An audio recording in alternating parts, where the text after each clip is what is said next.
क्या ताबिश अपनी ही बीवी के कत्ल का फैसला कर चुका है? और क्या बहराम खान बीना को हमेशा के लिए खामोश कर देगा? नाज़रीन, अब तक आपने देखा कि चौधरी साहब ताबिश से कहते हैं कि आपने फिर क्या सोचा, जिस पर ताबिश कहता है कि मैं उसे तलाक दे दूंगा। मगर चौधरी साहब उसे समझाते हैं कि सिर्फ तलाक देने से आपकी इज्जत वापस नहीं आएगी। वो मशवरा देते हैं कि उन दोनों को पुलिस मुकाबले में मरवा दिया जाए, इस तरह माल भी वापस आ जाएगा और इज्जत भी। ताबिश ये सुनकर परेशान हो जाता है और कहता है कि वो उसे कैसे कत्ल कर सकता है। चौधरी साहब जवाब देते हैं कि कत्ल करना नहीं, कत्ल करवाना है।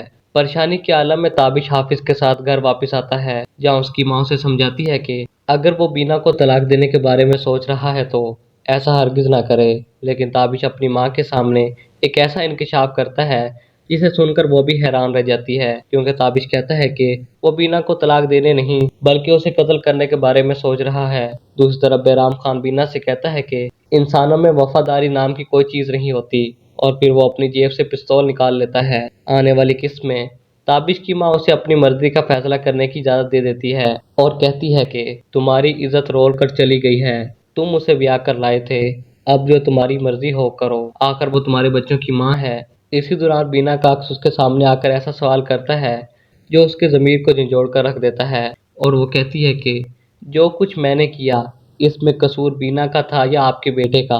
फिर बीना की माँ रोते हुए कहती है कि तुम जैसा तो कोई नहीं था। अब असल सवाल ये है कि घर से चले जाने के बाद क्या बीना को बहराम खान के हाथों भी धोखा मिलेगा? क्या बहराम खान वाकई बीना को कत्ल कर देगा? जानने के लिए देखिए ड्रामा सीरियल आपकी इज्जत। मजीद अपडेट्स के लिए चैनल को सब्सक्राइब कीजिए, वीडियो को लाइक करें और बेल आइकन ज़रूर दबाएं।